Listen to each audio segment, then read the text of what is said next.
My name is Haesan. I came to South Korea with the help of Link 3 years ago. Currently, I attend a college majoring in Chinese hospitality management and received a lot of help from Link getting here and settling in South Korea. In 2003, I moved from North Korea to China to make a living and lived there for 10 years. In 2013, I met missionaries, and through them, I met God and was baptized. Then I moved to South Korea the same year. I had a very difficult life in China and in North Korea. I tell people God saved me at the very edge of the cliff. God has been watching me and pursuing me the whole time, but met me when I was the most desperate and couldn't go on any longer. Now I'm born again in Christ and living a new life God has given me. In North Korea and in China, I lived with no purpose and lived because I couldn't die. I felt as I was waiting to die day by day. God brought so many people who has loved me with God's love, and now I live with hope and in love even in the midst of desperate and fearful memories from the past. I had dreams when I was a child, all of which I had to give up due to difficult circumstances. But now with the support of fellow Christians and Link, I'm able to pursue my dreams again. I feel sad about my family back in North Korea, who don't know God and live hopelessly. I pray that they would meet God and find hope like I have. Currently, I don't have anything, but with help of others from church, I go to school. I am so grateful to God and to everyone around me that I'm able to pursue my dreams again. When I didn't know God, I lived in a society where no one helped each other. But now I experience God's love and feel happy in His arms. I was in darkness, and now I see light and feel that I'm in the light. I've gotten to know God's love and experienced grace that He gave His love freely and unconditionally. It challenged me to love those in need without wanting to get anything back. I don't have anything to give in terms of money or power, but I have my able body that I can use to help others in need. To people of Hoboken Grace, I don't know your faces or haven't visited you, but I'm so thankful that you love people from North Korea, including myself. You pray for us and support us financially. I grew up hating Americans as I was taught to in North Korea. If I was still in North Korea, I wouldn't have been able to experience your love. But my world is so different knowing God's love is everywhere in the world, and I'm amazed and thankful. You're not my family or relative or even someone I know, but you're willing to help from far away. I experienced Jesus' love through your support. I'll try hard to live well, not to disappoint you. When North and South Korea become one country, I'd like to first tell my family about the gospel and love I've received from people like yourselves.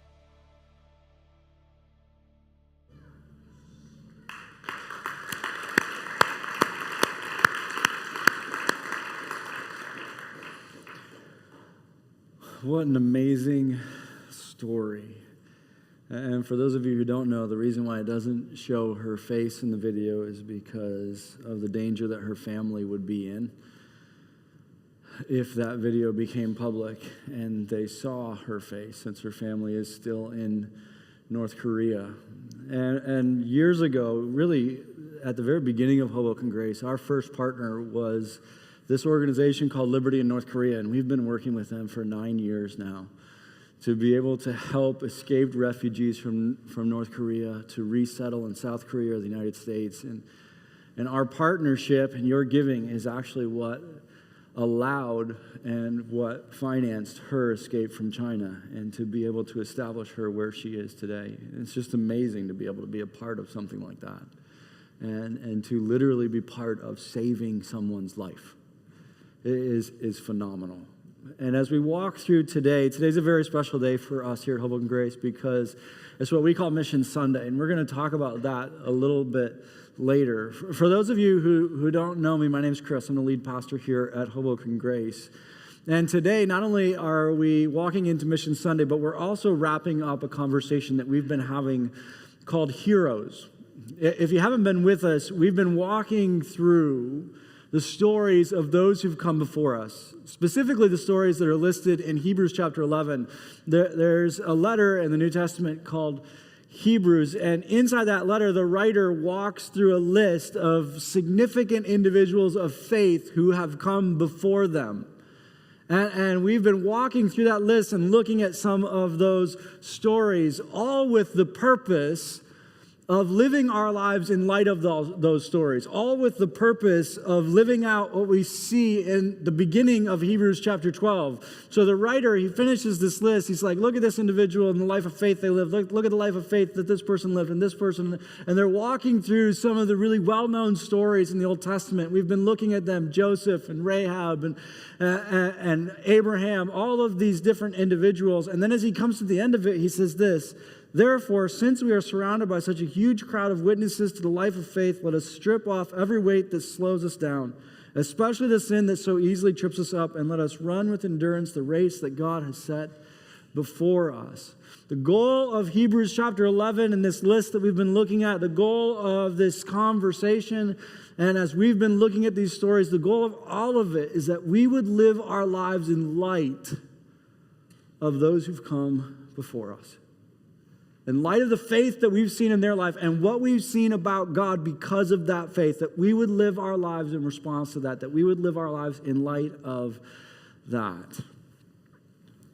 A couple of years ago, I was sitting in a room with many other pastors, and one of the pastors that's had a big impact on my life was speaking, and he asked us a question. He said, if you were to write out your story, if you were to sit down and to write out your story, if I were to sit down with you and ask you your story, he said, would it fit in this book?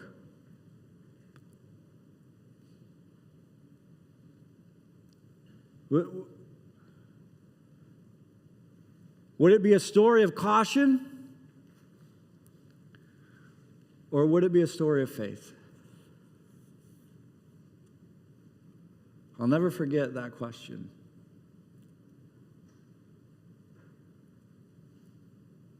And really, this passage that we've been looking at, it's calling us to the same thing. It's saying, listen, I want for you to live your life like it belongs in here, alongside of those who've come before us. Live in light of those who've come before us. Live in faith the way that they lived in faith. Engage and experience God that way. If you were to write out your story, does it belong? Does it fit with those who've come before?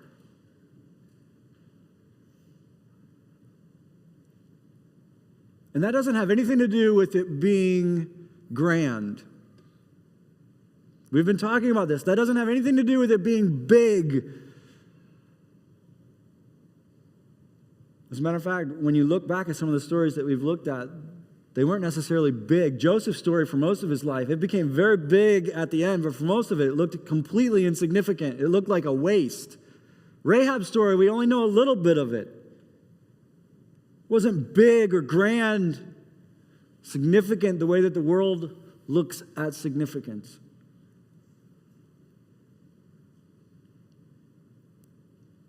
You see, the thing that makes it fit is not that it's big or grand. The thing that makes it fit is that our story is a story of faithful obedience.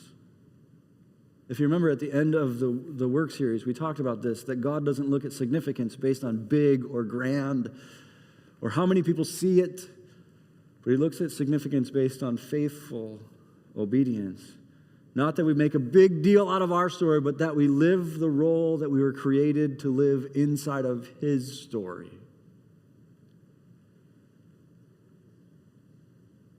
One of the stories that illustrates this so beautifully that I absolutely love is the story of Ruth.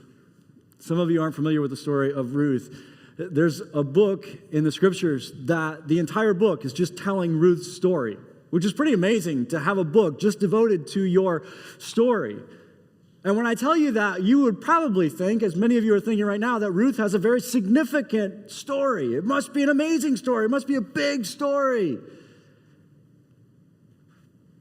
But when you actually look at the story of Ruth for what it is, it's kind of surprising.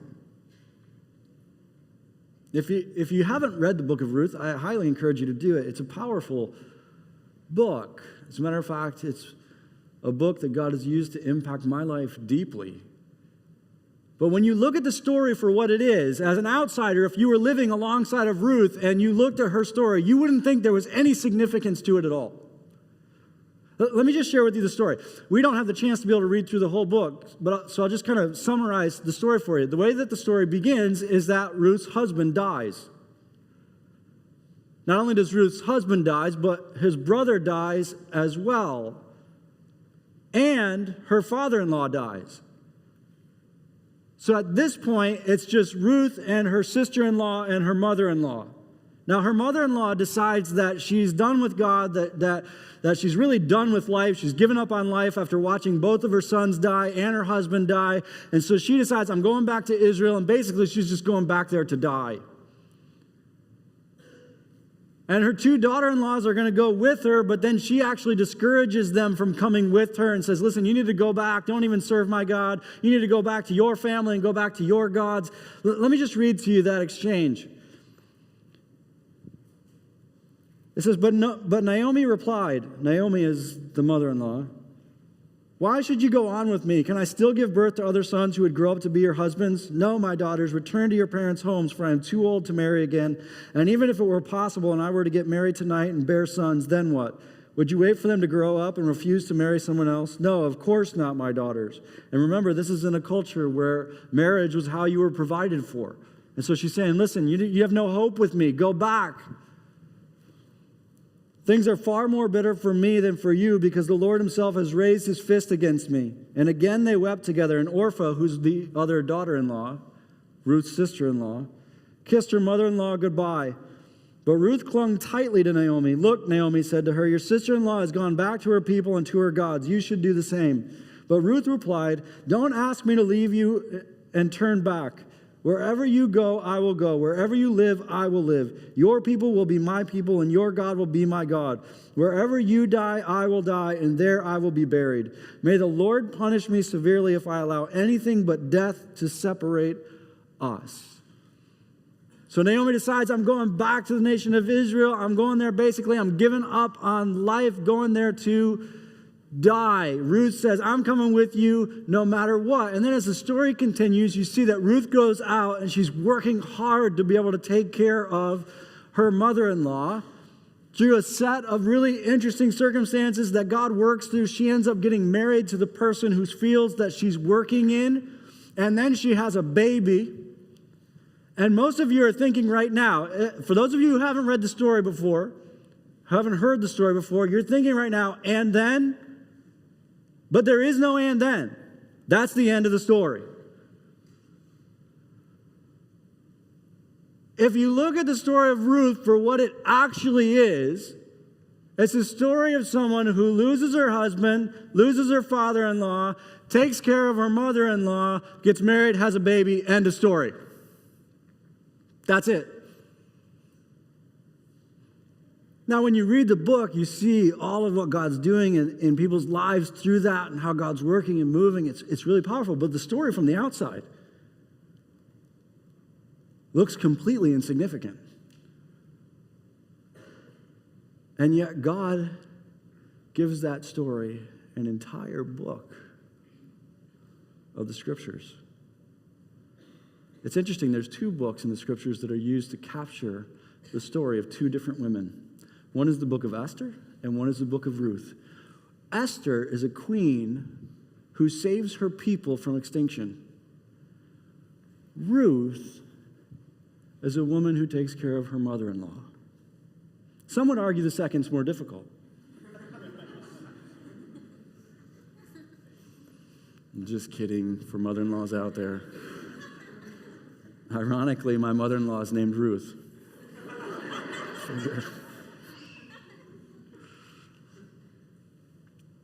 One is a queen who saves her people from extinction, and the other is a woman who takes care of her mother-in-law. The world would look at those two stories and say, oh, this one's very significant. What does that one matter?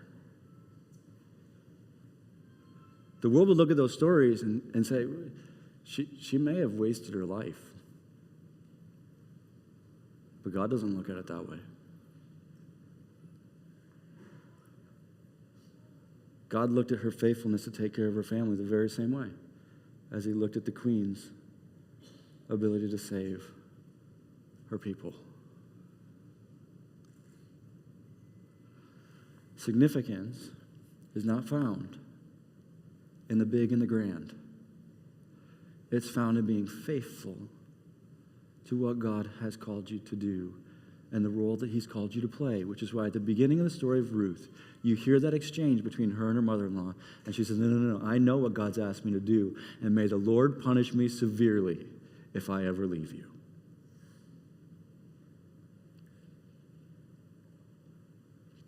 Significance is found in living the role that we were created to play inside of his story. And I'll bet you if you asked Ruth, she would say, yeah, my story's not that significant. And Ruth isn't mentioned in Hebrews chapter 11. She's not mentioned in the passage that we've been walking through. But she is mentioned in another passage. As a matter of fact, she's mentioned at the very beginning of the New Testament, the first chapter, because the baby that she gave birth to becomes an ancestor to Jesus himself. In the moment, the piece looked incredibly insignificant. But when you see the puzzle for what it is, the beauty of it becomes amazing. When we embrace living the role for which we're created, the beauty of it becomes amazing. And sometimes we don't get to see it right away. But when you see the story that he's telling, it's going to blow you away. Now, a couple of weeks ago, as we came to the end of our Stuck at Work series, we said, well, how do you know? And we talked about being faithful with where you are, and we talked about a couple other pieces that are critical for us knowing, okay, what is it that God has created me to do, and what is the role that I've been created to play? And I think it begins with being faithful with where you are, inside your workplace, inside your neighborhood, with the roommates that you have, with the family that you have, being faithful with where you are. But then there are a couple other tools that I think are really powerful in you continuing to pursue this with God and continuing to develop that conversation with God about, okay, what is the role that you have created me to play? And I think one of those tools that's really powerful is exposing ourselves to the need. Exposing ourselves to the need. Now let me take you to another passage where Jesus is talking to his disciples. And as he's talking to his disciples, he calls them to something. And he's calling them to this on two different levels. The situation in the story is this. Jesus and his disciples find themselves in Samaria. Jesus sends his disciples into a city to be able to get some food. He sends them away because he wants to have an encounter, and he meets this woman, and he has this amazing conversation with her. She comes to believe in Jesus. Then she goes back into the city to get everyone from the city to tell them who Jesus is and invite them to come back out and meet Jesus. In the meantime, while she's going back into the city to get everyone, the disciples come back to Jesus and say, Jesus, we got the food. Here it is. Jesus looks at them and says, I'm not hungry right now. And they look at him and say, didn't you send me back? You sent us to get food. This was the point. And they're asking each other, did someone else bring him food? What happened here?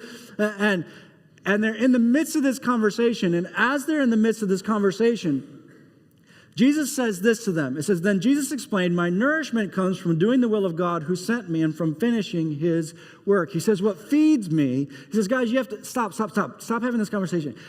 What feeds me, what nourishes me, what sustains me, what keeps me going is doing the will of God. It's living out the role for which I was created inside of his story. That's what nourishes me. And then he says this. He says, you know the saying, 4 months between planting and harvest, but I say, wake up and look around. The fields are already ready are already ripe for harvest. And in this moment, he's talking to them on two different levels. So they come back to him, they say, here's your food. He says, I'm not hungry right now. I'm not hungry right now. They're going back and forth like, wait. He says, stop. Guys,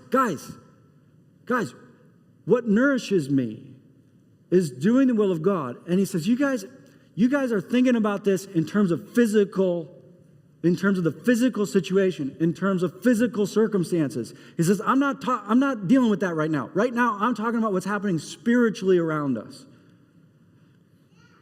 And in this conversation, he's calling them away from the physical to look at what's happening spiritually. And then he says to them, he says, wake up and look up. He says, you have to wake up and look up. He says, because the fields are white. They're ripe. They're ready for harvest. And he's doing this both in the moment, because literally as he's saying this, the people from the city are coming. And he's saying, guys, stop. You're all wrapped up in the physical of what's happening here. Would you guys awaken to what's spiritually happening here? He says, you have to wake up to what's spiritually happening here. Would you guys look? And he's saying, look, because they're literally coming. But then also, on another level, he's talking to them about the way that they look at the world. He's saying, you guys are so wrapped up in the physical world that you live in that you are completely blind to what's happening spiritually.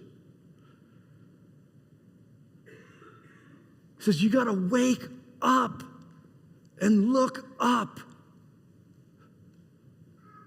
at the spiritual reality of the world around you. And here's the thing about us. We live lives that are really busy, that move really fast, that are full of all sorts of physical circumstances and problems and situations that we have to deal with and that we have to work through. And it's really easy in our life. It's really easy in our life for us to become consumed by the physical and lose sight of the spiritual. Just like the disciples, to be in a conversation with Jesus where Jesus is talking about what's spiritually happening in the world and we're still focused on the physical. And Jesus is saying, come on, guys, wake up. You have to wake up to the spiritual reality of the world around you. And if we're going to find out, okay, God, what is the role for which I was created? Then we have to wake up to the spiritual reality of the world around us. One of the best ways that we do that is we expose ourselves to the need. We expose ourselves to people who are in need. We expose ourselves and engage God in what He's doing spiritually in different places and circumstances in different people's lives. This is one of the reasons why we have people tell stories. This is one of the reasons why we're constantly talking about our city and the need inside of our city. Why? Because we want to wake up to the spiritual reality of what God's doing in the world around us, to not just be consumed by the physical. I was talking the other night to some of the students up at Stevens, and I was talking to them about something that I don't hear people talking about that much anymore. You used to hear pastors use this word a lot, but I don't hear it being used very often anymore. The word is burden. The word's not used very often because the word isn't very popular. No one's like, oh, you know what I want? A burden. Could I get one of those? I'd love to get a burden. No one's ever said that. But one of the things that the scriptures come to us with is this idea of burden. Burden is the idea that your heart so breaks for something, your heart is so consumed by something that you can't think of going another day without doing something about it. But burden is when you're so passionate, you're so consumed by something that you have to. Every moment of your day, it's constantly with you. It won't go away. It's a weight that you just live with all the time. That, man, I've got to do something about this. You know what's really amazing? Jesus had a burden for you. His heart was so consumed by you that he had to do something about it.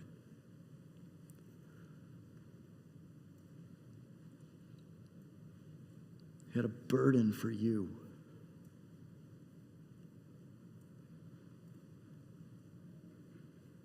And one of the ways in which we become like Christ is we develop a burden for people. But we don't like burdens. We don't like them at all. And so one of the things that I think happens in our lives is that we awaken for a moment to the spiritual reality of the world around us, but it's heavy. And rather than allowing it to develop within us a burden for people, we just distract ourselves. And the great thing is we live in a world where we can distract ourselves all the time. And we have the best distraction device mankind has ever made available to us all the time. And so you think for a moment about your coworkers and the reality that they don't know Christ. But that's heavy. And so we just distract ourselves. I don't want to think about that. I don't want to sit with that. I don't want to sit with the reality of my family and their spiritual situation. We don't allow ourselves to be exposed to the need. We don't allow ourselves to sit with the reality of the spiritual situation in the world around us. And so we never really develop the burden that Jesus has for the people around us. One of the things that I do quite frequently is that I walk around the outside of our city. And as I walk, I think about all of the people who live in these buildings, each building that I walk past. Think about all of them who don't know. All of them who haven't experienced the love that Jesus has for them.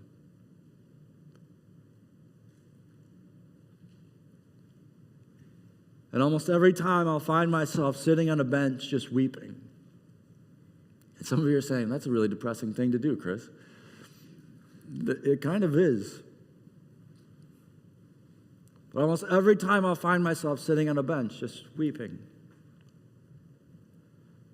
But here's the thing. I don't want to ignore it.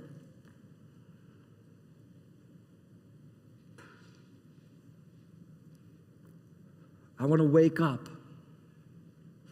to the spiritual reality of the world around me. And I wanted to develop in me a burden. I want to live every day with the weight of that so that every morning I wake up and say, I've got to do something about this.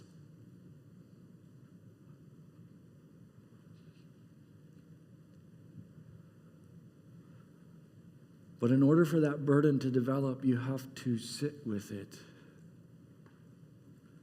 You can't just move past it.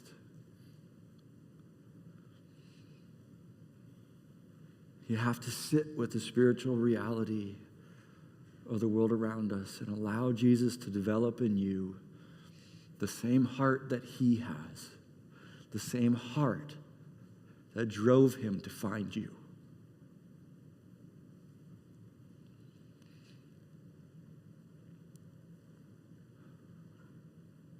And one of the things that I've seen God use over and over again to answer that question of, okay, what is the role that I was created to play inside of this story? One of the things that I've seen God use time after time after time is burden.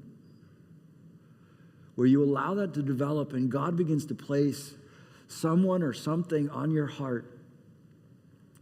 And you say, you know what, I've got to do something about this.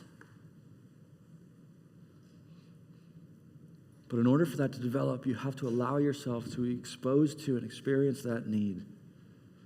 The other thing is, you have to practice Hebrews chapter 12. Hebrews chapter 12 says, look, we're surrounded by this. And he's talking about those who've come before. But I believe that the scriptures call us to practice this today. not only to be surrounded by it in terms of those who've come before us, but to constantly surround ourselves with people who are living lives of faith. To be able to see it in other people's lives, people who are faithfully obeying in what God has called them to do. The more that you surround yourself with people who are faithfully obeying what God has called them to do, the more that you're able to engage God in that conversation and figure it out for yourself. This is one of the reasons why this next year we're gonna try to do this. I don't know if we can pull it off or not. But one of the things that we're going to try to do is that we're going to try to have a missions conference. Now, I know a lot of you didn't grow up in church, so you don't know what that is. But churches used to do this thing where they would have missions conferences. It's basically where you come together, and it's usually 3 or 4 nights long where they meet every single night. Some of you are like, oh my goodness, sounds terrible.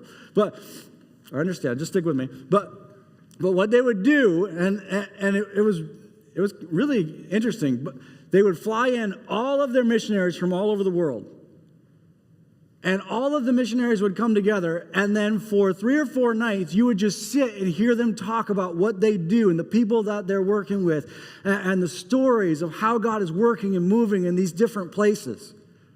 And as a kid, I got to be a part of these all the time because my dad was a missionary, and so we would go to raise support. And so we would go and be invited to all these missions conferences to talk about missions and what we were trying to do and how he was trying to impact people's lives. So I got to hear story after story after story after story after story after story after story after story after story. You know what that did to my faith? It exploded my faith. It's one of the things that I am so incredibly grateful for in my life. The traveling was awful, but the stories were amazing. And as I was in those situations, like you're literally surrounded by heroes. Not because it was big and grand, not because it was foreign. Sometimes it wasn't. Sometimes it was missionaries that were doing missions just inside that city. But because it was people who were faithfully obeying God in the role that God had called them to play. And the more that I saw that and the more that I was exposed to that, the more that it helped me engage God in the conversation of, okay, what does that look like for me?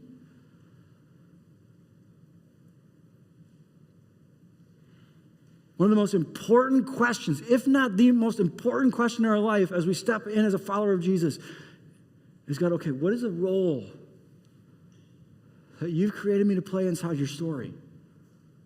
You start where you are, but 2 really powerful tools are to expose yourself to that need, to awaken to the spiritual reality, and then surround yourself with witnesses. Which is why, as we come together today, we're bringing to you the missions trips that we are. What's amazing about this is that missions trips provide you with the opportunity to do both of those things. They give you the opportunity to engage God in a very special way, to be able to see the need, and engage God in a very powerful way to awaken to the spiritual reality of the world around you.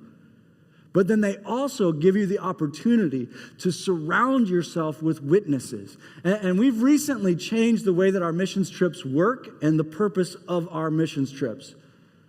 So it used to be that we would go and we would come alongside of whoever was serving there and we would try to do what they do and we would do it for a week. But here's the problem with that. We weren't any good at doing what they do. They were really good at it. We usually got in the way. And we experienced this from two different sides. We experienced this from us going and being there and trying to do it, but we don't really know the people, and we haven't really connected with the people, and we don't really understand the culture. But then we also experienced it from missions trips that came here to help us. So when Hoboken Grace first started, we had missions trips that would come, and they would come to help us. And they'd show up, and they'd be like, all right, we want to love the people of Hoboken, but they don't know the people of Hoboken. They don't understand the culture of Hoboken. And usually they would leave and we would think to ourselves, man, it would have been better if they hadn't come. And you're having all these awkward conversations. Like, you know what? We don't really wear camo here. Could you change? They're going to know you're not from here, like you're wearing full body camo. Doesn't really go over that well in our city. And we looked at this and said, you know what? I bet the people that we're serving feel the same way we do. And so we came to them. I remember it was like a year and a half ago. We went to the team in Guatemala. And we said, you know what? This is what we're thinking. We're thinking we're not very good at just coming and serving the people with you, but we would really like to be able to serve you. So could we come and take care of your team? Because we think that we could serve your team really well, which would allow your team to be able to serve the people really well. And I'll never forget being in that meeting because we said it, and this individual who's part of the leadership of that organization, she just started to cry. I mean, she was bawling in our office. And at first I was like, oh, that didn't go over well. Not the response I expected. But she looked at us and she says, nobody takes care of us.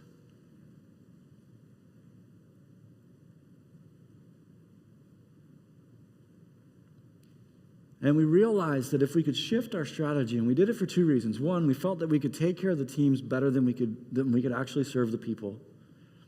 But the other reason is this: I want you to meet the teams. We want for you to meet the people who are doing these things. We want for you to meet the missionaries. We want for you to get to know them. Why? Because we want to surround you with witnesses. And when you go on the Sierra Leone trip and you get to be on that retreat with the staff of Enable the Children, and we get to love on the kids, that's great. But what we're primarily there to do is to be able to love and encourage that staff. When you get to meet that staff and you hear the stories of how they're living out the role that God has created them to play inside this story, it impacts the way that you look at your story too.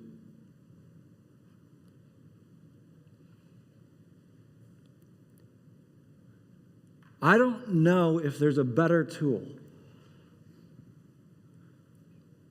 to be able to engage God in this conversation of, okay, what is the role that you've created for me to play? Than to be able to engage God in missions around the world in these different places, in these different situations. For many of you, you've been asking, how do I figure that out? How do I figure that out? I'm telling you, you need to go on one of these trips. And as you look through this book, if you received a book, you can go ahead and hold it up. Hold it up, just let me see. Let me see how many of you ignored the greeter when they were trying to hand it to you on the way in. If you received this book, if you don't have a book, we've got tons of them for you. You can pick one up on your way out. We'd love to be able to put one in your hands. But as you look through it, you see all of these opportunities. And every single one of these is an opportunity to be able to awaken to the spiritual reality of what God's doing around you and to be able to surround yourself with witnesses. The first one is Puerto Rico, where we're going to be able to serve those who are aiding in the recovery. And to be able to love the people who are in that situation and still trying to rebuild their lives. Sierra Leone, where we're going to be able to love the team that's taking care of the special needs, literally the only special needs program in all of Sierra Leone. As we go to Guatemala, loving this organization that is literally helping people rebuild their lives.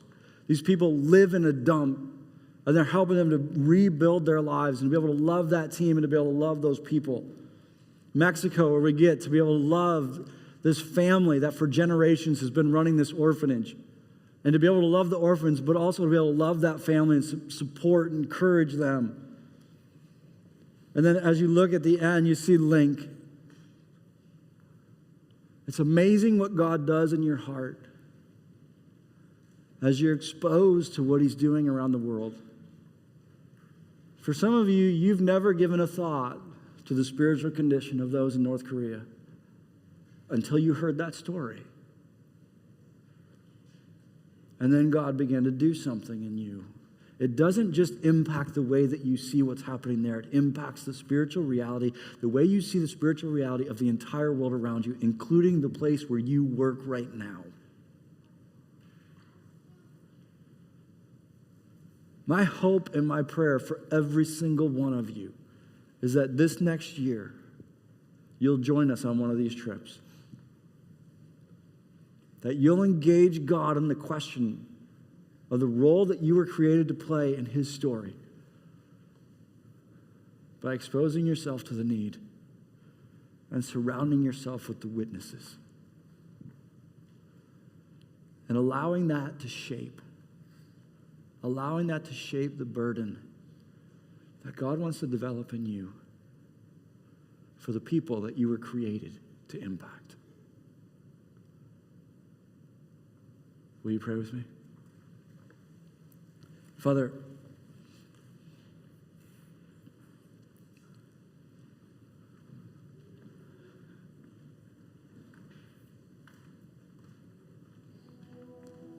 as we step into this conversation,